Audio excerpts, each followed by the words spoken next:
أعوذ بالله من الشيطان الرجيم بسم الله الرحمن الرحيم رب اشرح لي صدري ويسر لي أمري واحلل عقدة من لساني يفقهوا قولي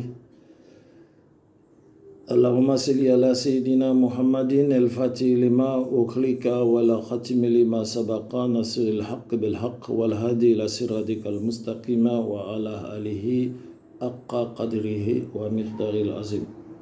الصلاة والسلام على شافي محمد صلى الله عليه وسلم ختم الأنبياء إمام المرسلين اللهم صل على سيدنا محمد وعلى آله وصحبه وسلم.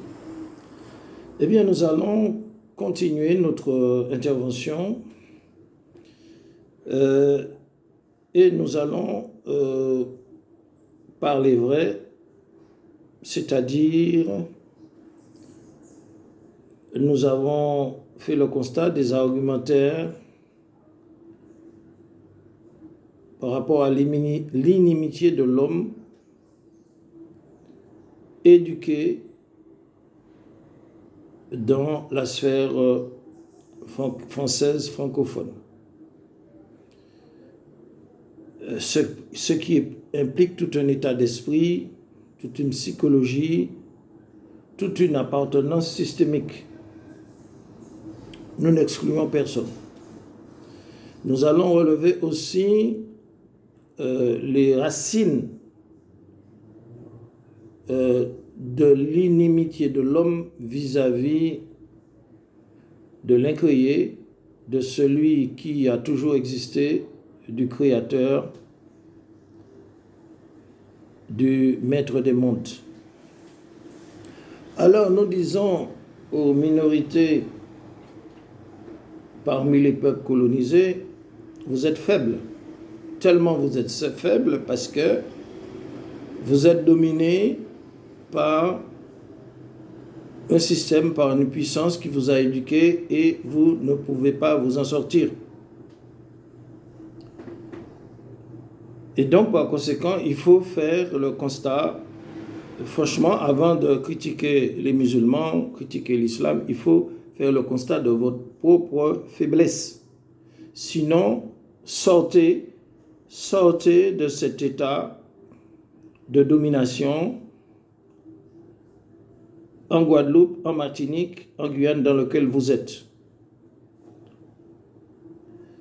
Et donc, c'est cet élément de polémique, si vous voulez, cet élément, parce que lorsqu'il y a attaque contre l'islam, cela pose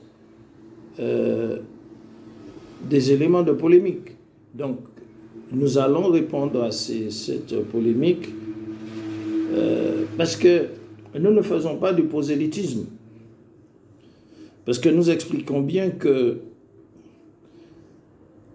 il y a l'islam, normalement, a des représentants susceptibles d'expliquer à la population, de répondre aux questionnements, mais nous pensons qu'il n'y en a pas en Martinique et en Guadeloupe. Il y a tout simplement une consommation de personnes, une consommation culturelle de personnes qui sont venues là pour jouer sur le traitement colonial de la religion et qui sont les alliés objectifs du système français. Et d'ailleurs, s'ils sont là, c'est parce que ces personnes sont, sont entretenues, sont soutenues, sont agréées par le système français. Nous ne sommes pas dans cette logique et c'est pour cela que nous disons aux Martiniquais, que vous critiquez ou que vous critiquez pas l'islam, l'islam n'a pas besoin de vous. L'islam n'a pas besoin de vous, il faut le savoir. L'islam, c'est un système qui aujourd'hui, nous sommes dans l'année 1445. Et le système occidental, aujourd'hui, il est en 2023. Ce qui signifie que les peuples musulmans que vous voyez en Asie, en Afrique, en Amérique latine, ce sont des peuples qui ont des civilisations millénaires.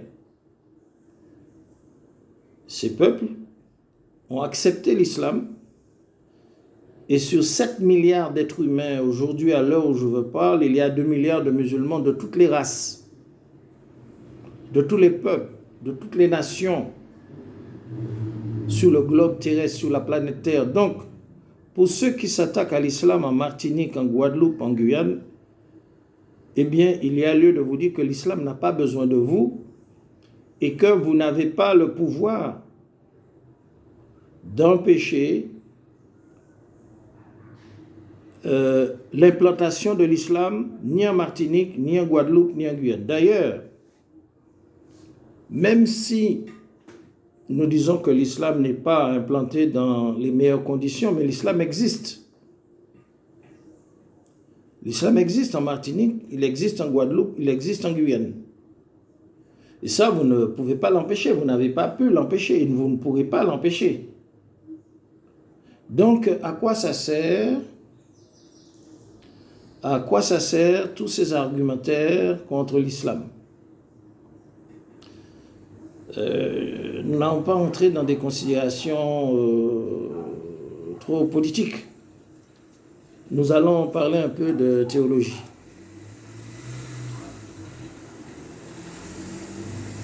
Il faut savoir que l'être humain, nous les êtres humains, nous avons ce qu'on appelle la condition humaine. Et nous les musulmans, nous croyons que nous avons été existenciés par l'incréé qui nous a fait naître à partir de rien, dans le sperme, nous avons évolué, nous sommes devenus vivants et nous allons mourir. Ce créateur qui est incréé, c'est en lui que nous croyons. C'est lui qui nous fait vivre, c'est lui qui nous fait mourir. Et donc, que vous soyez croyant ou incroyant, contre Dieu, vous ne pouvez pas échapper à cette réalité que vous êtes existencié et vous allez mourir. Nous allons mourir.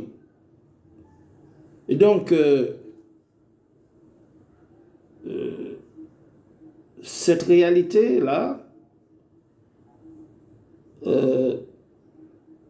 elle a poussé certains humains depuis les temps immémoriaux, à l'époque des Sumériens, des Babyloniens, des Pharaons, des Kémites, à vouloir s'interposer en disant, Pharaon, comment il s'est interposé?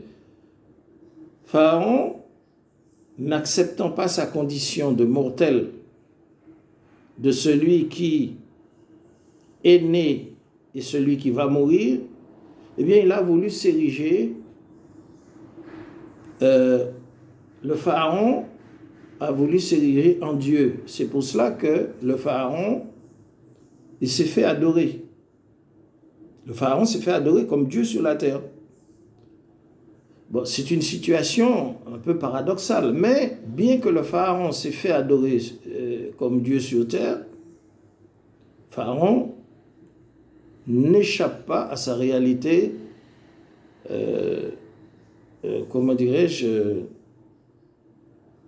d'homme qui doit mourir et qui vit. Et donc vous voyez, voyez la situation dans laquelle des personnes, des communautés ont pris comme argent comptant la réalité pharaonique qui adorait des démons, qui adorait des esprits, qui adorait le soleil, qui vivait selon des orientations coutumières, et les gens, ils ont pris Pharaon pour Dieu. Ils croyaient qu'ils étaient Dieu parce que Pharaon pratiquait la magie, il avait à sa solde des magiciens, et toute cette réalité, eh bien, organisait la communauté et Pharaon avait son gouvernement. C'est ça le kamitisme, c'est ça le pharaonisme, c'est ça l'aphocentrisme. C'est à cela que certains soi-disant nationalistes, noirs, blancs, ce sont leurs références, c'est à ça qu'ils veulent en venir. Or, le constat est que, en réalité, Pharaon et son système, c'était le système du mensonge, c'était le système de la fausseté, c'était le système de l'absurdité, parce qu'il n'y a pas d'autre Dieu que Dieu. Pharaon est mort. Et c'est ainsi que dans l'histoire de l'humanité, le Créateur unique, Allah, il va envoyer des contradicteurs. Il va envoyer des opposants. Il va envoyer des personnes particulières qui sont des prophètes. Qu'est-ce qu'un prophète? Un prophète, ce n'est pas quelqu'un qui prédit l'avenir ou qui fait de la voyance. Un prophète, c'est un élu de Dieu parmi les hommes normaux, comme l'homme normal, mais qui est différent des hommes parce qu'il possède une âme angélique. C'est-à-dire qu'il a la possibilité, comme nous l'avons déjà dit, de recevoir le wahi, la révélation de l'incréé, et en tant que prophète, consacré à la nubuwa, à la prophétie, eh bien, il vient remplir les missions parmi les sociétés, dans les communautés, parmi les nations. Il y en a eu beaucoup de prophètes. Il y a eu 124 000 ou 144 000 prophètes. Il y a eu les messagers divins qu'Allah subhanahu wa ta'ala ne nous en a pas parlé. Nous connaissons les prophètes qui nous sont cités, tels que Ibrahim, tels que Moussa, Moïse, tels que Sayyidina Isa, Jésus, tels que le dernier Mohammed, qui sont tous des vrais prophètes d'Allah. Mais ces prophètes, il faut savoir que dans toutes les époques, ils ont eu des adversaires. Comme aujourd'hui, il n'y a pas d'autres prophètes après Mohammed parce qu'il n'y aura plus d'hommes disposant d'âmes angéliques, mais la révélation, Dieu a ses ennemis sur terre parmi ses créatures.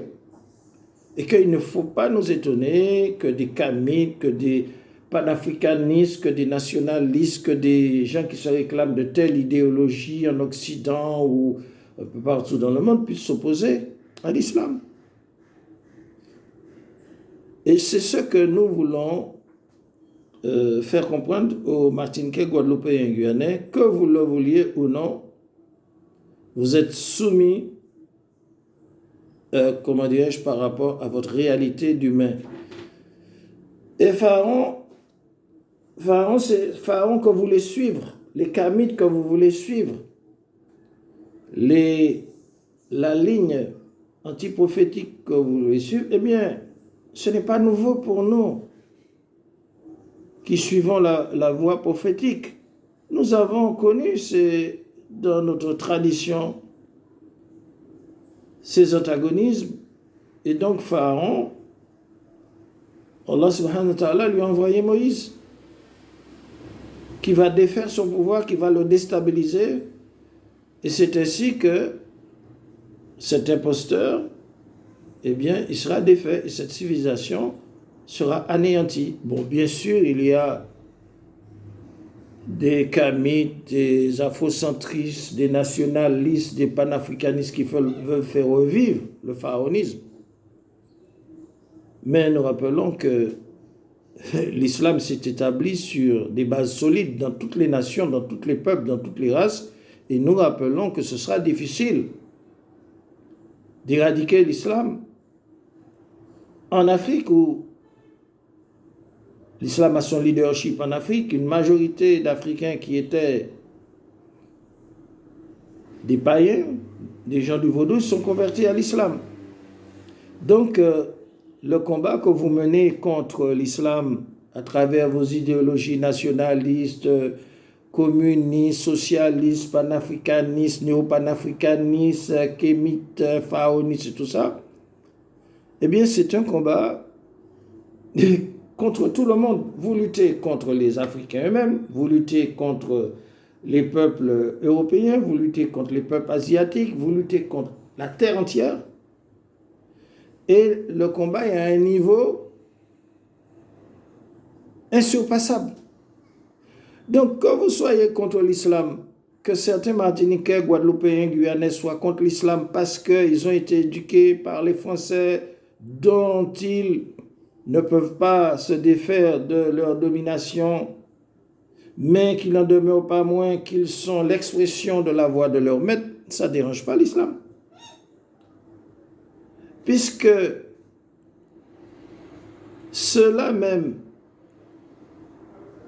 qui sont contre l'islam et qui cherchent des arguments concernant la traite négrière arabo-musulmane, c'est caduc parce que nous leur disons que d'après les statistiques, chaque année, les statistiques européennes disent qu'il y a 4000 personnes en Europe, en France, en Belgique, en Allemagne, en Amérique, aux États-Unis, en Amérique du Sud, un peu partout dans le monde qui se convertissent à l'islam. C'est un phénomène irrésistible qui ne dépend pas. Si ce phénomène dépendait de l'esclavage des Arabes ou de la traite arabo-musulmane, il n'y aurait pas un musulman sur la terre, dans aucune race. Et pourtant, les gens, ils fuient le capitalisme, ils ont fui le communisme, ils fuient le socialisme, ils sortent du nationalisme. Tous ces systèmes se sont effondrés. Le seul système qui porte de l'engouement et qui se répand dans le monde, c'est l'islam. Que pouvez-vous faire? Que signifient vos arguments par rapport à la traite négrière, à la traite des esclaves, la traite arabo-musulmane? C'est caduc, ces argumentaires sont caducs, d'autant que même chez les sunnites, les gens se convertissent à l'islam.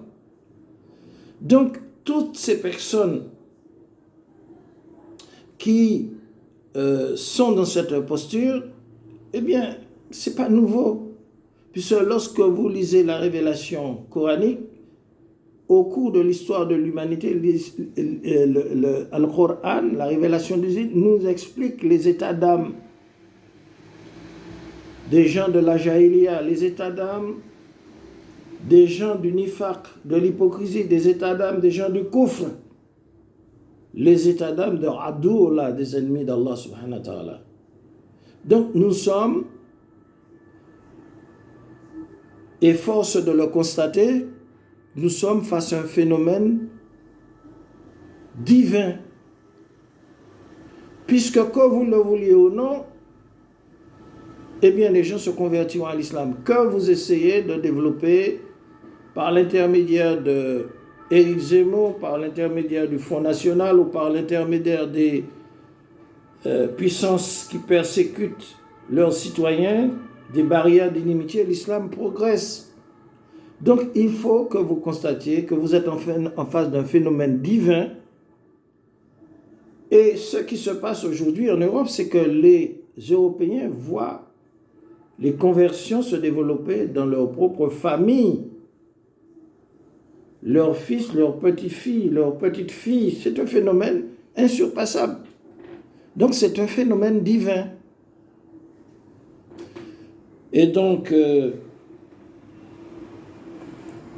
c'est pour cela que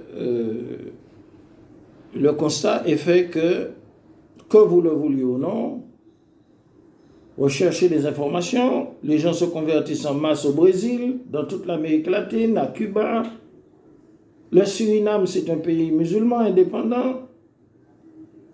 Le Guyana, c'est un pays musulman qui, comme le Suriname, participe à l'organisation de la conférence islamique qui a son siège en Arabie Saoudite, à Jeddah, et qui a un siège permanent à l'ONU.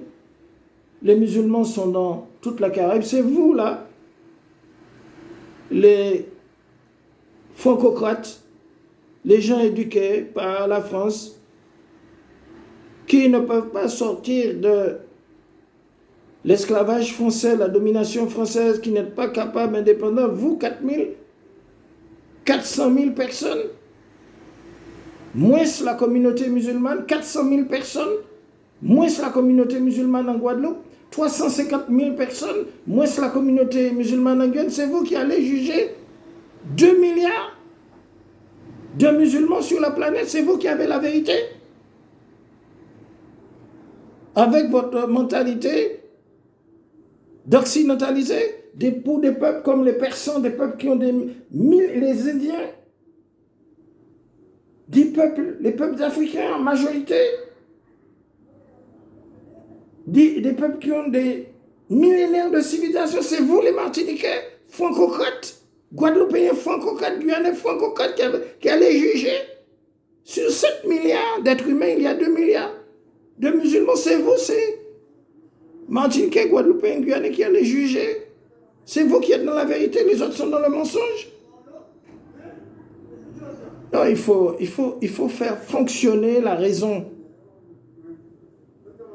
Parce que l'argument du faible ne justifie pas, puisque Ibn Khaldun dit, lorsqu'un peuple perd le contrôle de ses propres affaires et devient un instrument aux mains d'autrui, sa civilisation décroît, l'apathie le submerge. Et même les activités commerciales en Martinique, en Guadeloupe, en Guyane, ce sont d'autres frères caribéens qui font tourner la machine commerciale. Tant que l'aliénation de pupilles de l'assistanat vous assaille.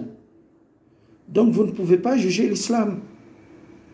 Vous ne pouvez pas juger l'islam sur l'esclavage des Arabes. Et d'ailleurs, comme nous l'avons expliqué, les premiers ennemis du prophète, de Mohammed et des musulmans, c'était les Arabes qui pratiquaient l'esclavage. C'était les Arabes païens. C'était les Arabes païens qui combattaient le prophète Mohammed, qui ont infligé aux musulmans pendant 13 ans des souffrances, des persécutions, et qu'Allah subhanahu wa ta'ala, à l'émigration de la Mecque, à Médine, il a donné la victoire à la nation de l'islam et Allah subhanahu wa ta'ala a ordonné au prophète l'ordre de bataille. Donc, par conséquent, que vous le vouliez ou non, dans les Caraïbes, en Amérique latine, il y aura une littérature musulmane caribéenne. Il y a une littérature, il y aura une philosophie, il y aura une culture qui ne sera pas cette culture de la francocratie, qui tout simplement, à travers une élite, un faux peuple, est chargé de transmettre une culture étrangère pour nous aliéner par rapport à notre civilisation brillante ancestrale qui a fait ses preuves dans l'histoire. Il suffit de parler de Gao, de Tombouctou, de Songhé 1, de Songhé 2, de nos ancêtres, Alpha Yaya, Samori Touré, El Hadj Omar, et même de Aboubakar II qui a découvert l'Amérique avant Christophe Colomb. Tout ça, ce sont des musulmans d'Afrique. Et donc, par conséquent, c'est pour ça que nous vous disons que nous ne faisons pas de prosélytisme. Nous sommes des hommes de défi. Et nous vous apportons la preuve que, en dépit de votre hostilité contre l'islam, contre les musulmans, vous n'en pourrez pas empêcher Allah subhanahu wa ta'ala, le Créateur, de propager l'islam. De la même manière que vous pouvez, comment dirais-je, dans votre fort intérieur, avoir de l'inimitié pour votre Créateur, mais c'est lui qui vous a fait vivre et c'est lui qui vous fera mourir et c'est lui, vers lui que vous retournerez. Est-ce que Pharaon a pu empêcher sa mort? Est-ce que Pharaon a pu empêcher sa destitution? Mais c'est ce qu'on appelle le koufr. Donc, nous sommes un peu provocateurs aujourd'hui, dans le bon sens, puisque en fait, la réalité est que il y a des états d'âme anti-musulmans chez les personnes éduquées par la France et que la France domine et qui sont devenus des accros, on va dire, des pupilles de l'assistanat et qui en définitive, ils n'ont pas réussi. Ils n'ont pas réussi et comme tous les despotes dans le monde, eh bien, ils voient que tous ces systèmes, comme le communisme, le socialisme, le capitalisme, le matérialisme, tous ces systèmes la laïcité, tous ces systèmes, les systèmes talmudo-maçonniques, eh bien, ils sont défaits, donc ils craignent aujourd'hui, ils voient devant eux ce miracle vivant de l'islam qui se perpétuera et que personne ne pourra arrêter. Et donc, par conséquent, essayez de connaître mieux la Caraïbe que la France, l'Amérique du Sud, essayez de mieux connaître Cuba, essayez de connaître vos frères musulmans de Sainte-Lucie, de Dominique, de Jamaïque, de Barbade, de Suriname, de Guyana, de toute la Caraïbe, de toutes les Antilles-Guyane, y compris d'Haïti, pour comprendre que votre hostilité anti-musulmane, c'est un vain projet et que vous avez intérêt à sortir de la jaïlia, de l'ignorance. Nous pensons que cela vous édifiera plutôt que de faire révélation avec des arguments qui ne tiennent pas la route, parce que nous disons que 400 000 personnes, moins la communauté musulmane en Martinique, 400 000 personnes en Guadeloupe, moins la communauté, 350 000 personnes en Guyane, moins la communauté musulmane, ne peuvent pas juger la planète entière qui a 7 milliards d'humains, et parmi ces 7 milliards, il y a 2 milliards de musulmans de toutes les races, de tous les peuples de la terre, de toutes les nations, et qui sont des nations qui ne sont pas des nations esclavagisées, qui ont seulement 200 ans d'histoire, mais qui ont des millénaires et des millénaires de civilisation. Donc, il faut se raviser, il faut retomber sur ces marques, il faut comprendre, parce que, en fait, c'est ce qu'on appelle le syndrome de la francocratie. Il faut extirper ce syndrome pour rester humain et pour comprendre le monde comme il est, pas comme nous souhaitons qu'il soit. Eh bien, merci, c'était ma réaction par rapport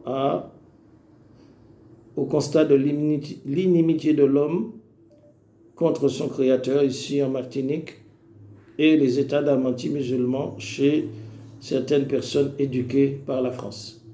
Eh bien, merci beaucoup. Assalamu alaikum. Que la paix soit avec vous.